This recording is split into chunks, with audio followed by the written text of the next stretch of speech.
Há 100 anos, 3 homens cruzavam os céus desde Odmira até Macau.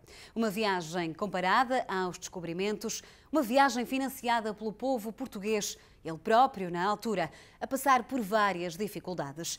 É graças ao piloto Sarmento de Beires que hoje lhe podemos contar com algum detalhe esta aventura não só deste homem, mas também de Brito Paes e Manuel Gouveia. Uma viagem que o Estado Novo quis apagar da memória, mas que faz agora parte da história da aviação portuguesa. Uma viagem que provou, mais uma vez, o espírito de missão e a coragem dos portugueses e que trouxe uma pátria inteira até ao Oriente. Uma viagem que agora é recordada pela Câmara Municipal de Odmira, pela Universidade do Porto e pela Força Aérea Portuguesa, 100 anos depois, aqui mesmo, em Macau.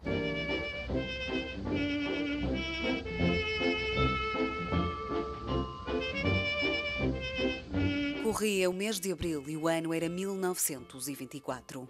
Na manhã de dia 7, os pilotos Sarmento de Beires e Brito Paes tomam o último pequeno almoço antes de descolarem naquela que seria uma viagem difícil e turbulenta. Uma viagem que entraria para a história como a primeira que ligou Portugal a Macau. Eram os dias do tudo pode acontecer, num tempo em que se podia fazer muito, com muito pouco ou quase nada. Era a época em que Macau estava longe demais e em que dar a volta ao mundo a bordo de um avião não passava de um sonho ainda por alcançar. Eu acho que eles tinham a noção de algum risco e estavam perfeitamente dispostos a aceitar esse risco. Eles saem conscientes da imprevisibilidade daquilo que iriam encontrar e do risco que iriam assumir. Na pilotagem há um certo sentimento de imortalidade, de ser capaz de enfrentar a adversidade, apesar do risco que está por trás dessa mesma situação. Eles eram homens de cálculo. O Sarmento de Beires era engenheiro, era um homem de números. E Brito Paes era um homem também muito já com alguma maturidade em termos de comando. Estavam conscientes dos riscos, mas estavam absolutamente impreparados para aquilo que iriam encontrar. Ovos, pão de trigo e café enchiam o estômago dos aviadores. Ao primeiro raio de luz, Sarmento de Beires e Brito Paes colocam o Breguet 16 a rolar.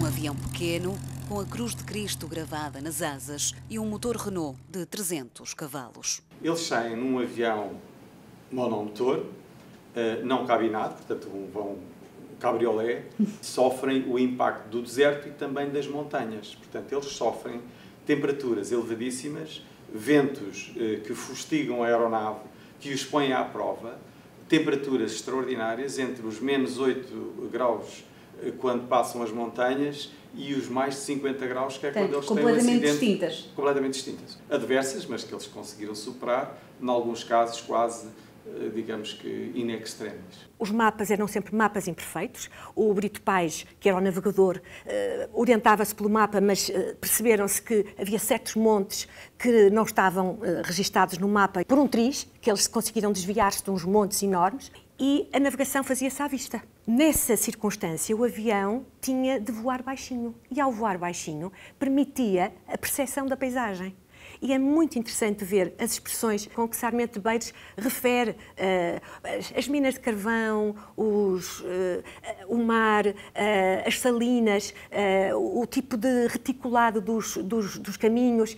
Eles chegaram a ter uma altitude de 30 metros. Portanto, falamos de uma distância muito pequena. O aparelho tinha sido comprado com donativos. Trazer um avião português aos céus do Oriente não convencia muita gente. E a viagem que se faz numa altura de turbulência social e política faz-se sem o apoio do Estado português.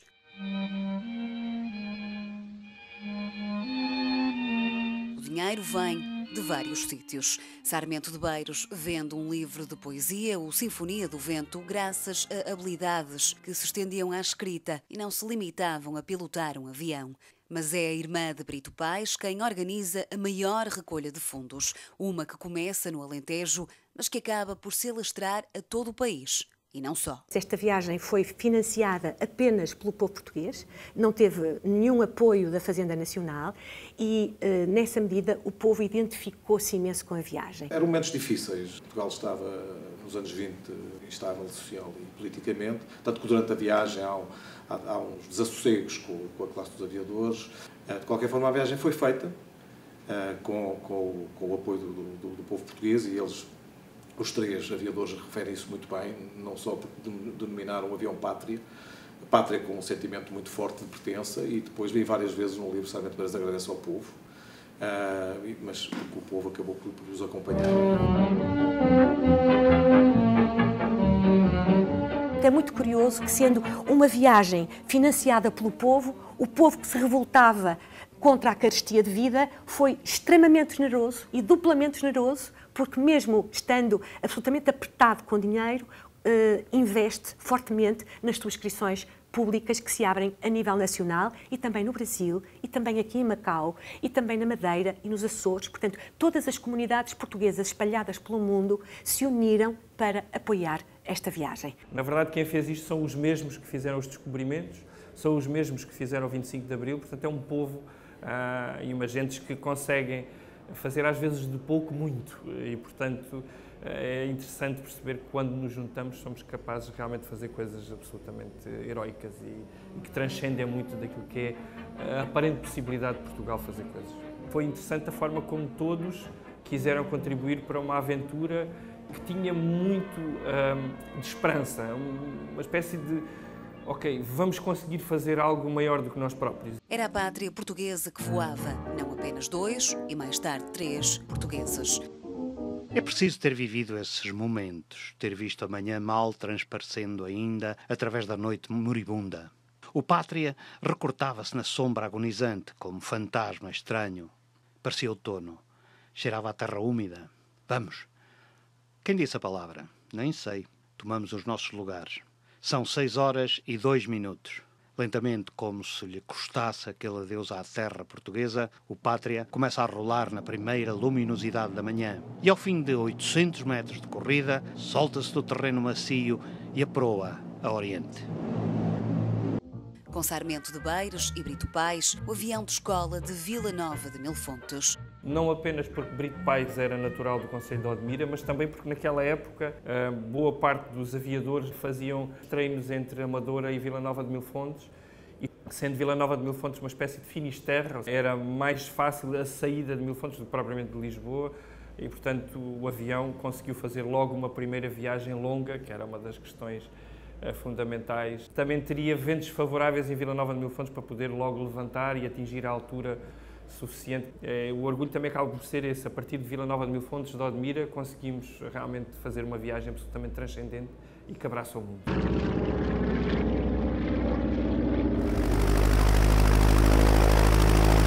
Ao longo das primeiras 4 horas, a paisagem vai mudando e as dúvidas acentuam-se. Bem por cima de Gibraltar, o Pátria sofre o primeiro de muitos sustos. Começa a cair quando o motor e as hélices falham, mas recupera e recomeça a primeira de 25 etapas desta viagem. É de Tunes que se começa a fazer a 4ª etapa do voo que ligou Portugal a Macau. Aqui sobe a bordo o Manuel Gouveia, o mecânico do Pátria, que tinha ficado em terra por questões técnicas. Passam a ser 3 os portugueses que compõem a tripulação e com eles o avião sobe agora, rumo a Trípoli.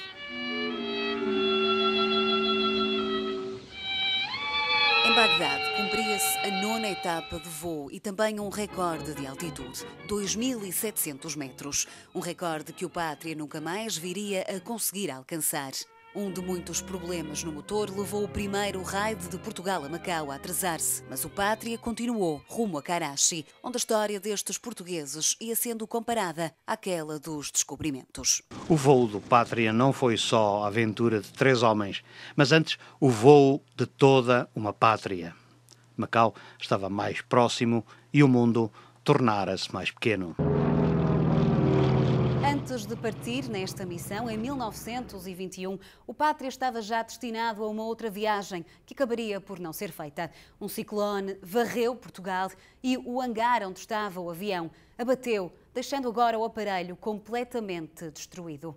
Entre esses escombros fica também o sonho de Sarmento de Beiros e de Brito Paes de voar até ao Brasil, o destino inicialmente escolhido. É então que os dois decidem vir para Macau. Brito Pais e Sarmento de Beiros decidem que Macau tinha de ser o destino, porque era a viagem para o Oriente, na senda das antigas viagens por mar também para o Oriente, e, portanto, marcava um feito com imensa heroicidade e imensa conquista por parte de Portugal. E Macau era uma colónia portuguesa bastante distante e a aviação pretendia, sobretudo nestes anos 20, unir lugares distantes, num contexto em que Portugal estava bastante debilitado, economicamente, politicamente. Era preciso também um sinal de esperança para o povo português, mas também era importante que Portugal tivesse uma marca, ou fosse reconhecido como uma marca de modernidade e de capacidade técnica, dada a influência internacional da China, de Portugal projetar a sua imagem nos outros países.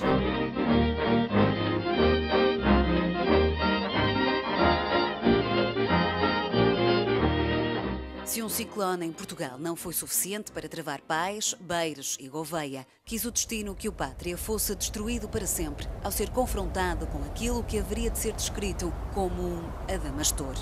No deserto indiano de Tar, frente a uma atmosfera satânica, para citar os pilotos, o Pátria vai-se abaixo e perde-se no meio da poeira. Envolvem-nos lufadas de poeira em brasa, açoita-nos o vento. A 2 metros de altura, uma rajada brutal projeta-nos contra o solo. O aparelho, agora que uma roda lhe falta, baixa à fronte como se fosse capotar. As longarinas da fuselagem partem. O avião fica imóvel. Gouveia chora em silêncio, olhando os destroços do aparelho inerte. Brito Pais queixa-se de dores na perna, onde uma ferida sangra. O sangue lateja-me na cabeça que escalda. Em Portugal, a notícia é um balde de água fria. Para o primeiro Pátria, a aventura tinha chegado ao fim 1 mês depois da viagem ter começado. Mas o sonho de rumar até Macau não se desfaz. A 9 de maio, os pilotos chegam a Karachi para comprar um outro avião ao governo indiano. Há uma autorização para a aquisição do avião, não é? Porque, podendo haver dinheiro, eles não podiam seguir a missão sem ordem. Eles são militares, estão numa missão militar, se bem que não financiada por Estado, mas autorizada por Estado. Pouco também porque havia uma pressão da população de não, temos que mostrar, temos que acabar, temos que fazer. Em Lahore nasce o Pátria 2, um Havilland DH9 com 400 cavalos de potência. Macau pouco mais tinha de esperar.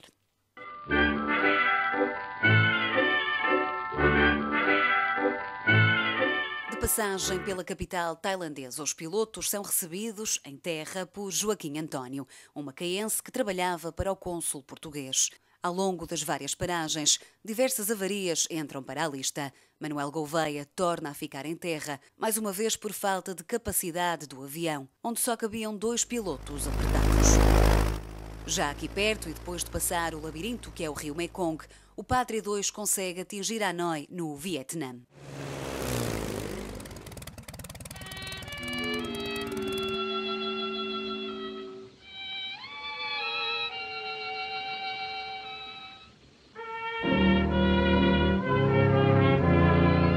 Entretanto, em Portugal, decorria já um conflito entre o governo e a aviação militar, que estava cercada. Chegar a Macau era agora, mais do que nunca, uma questão de honra.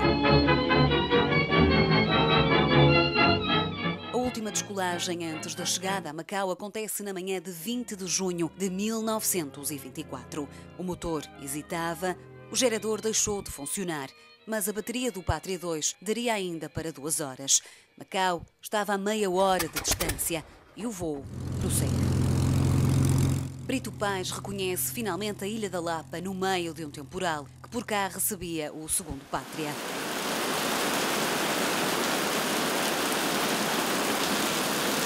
Sob o açoito furioso dos aguaceiros densos, rompemos para o istmo de Macau. Passamos sobre a Ilha Verde e as portas do cerco. No pequeno mapa de Macau, imperfeito e desenhado a lápis, Brito Pais tenta descortinar o sítio onde seria possível aterrar, mas, face às condições atmosféricas, Pais ditou a ordem de seguir rumo a Cantão. O avião acaba por não conseguir aterrar em Macau devido à falta de visibilidade e vai caindo até atingir terra, ironicamente, num cemitério de Samsung, em Hong Kong. O avião perde o trem de aterragem e a hélice, que jaz agora em Hong Kong, mas os pilotos saem ilesos. O Pátria 2 não aterra em Macau, Mas para Sarmento de Beiros, Brito Paes e Manuel Gouveia, o objetivo foi conseguido. Estava feita a primeira travessia aérea entre Portugal e Macau. Os 3 portugueses acabam por chegar ao território num navio de artilharia, curiosamente chamado também de Pátria. Por cá, são recebidos em festa e também no Portugal lá de longe, salvas de canhões e assobios de barcos no Tejo dão a conhecer a boa nova.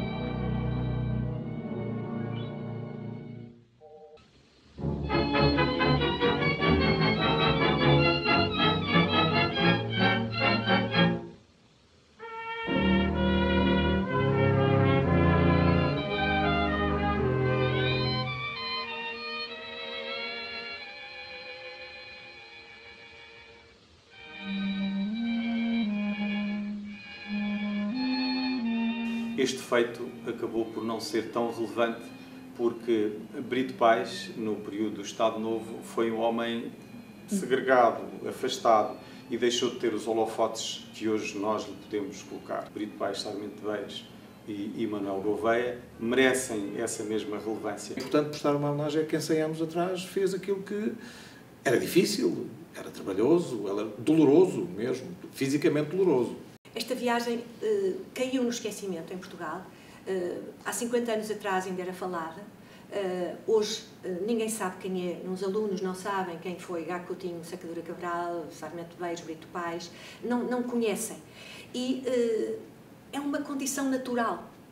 Talvez a única localidade portuguesa que ainda sabe o que foi esta viagem seja a localidade de Odmira, porque Vila Nova de Mil Fontes tem uma devoção quase religiosa por estes seus 3 heróis. Eles foram os heróis e Brito Paes merecia, por sendo de Odmira, merecia todo o nosso total envolvimento neste processo. Brito Paes era o comandante da missão, um homem de infantaria, aviador também, mas essencialmente responsável pela navegação.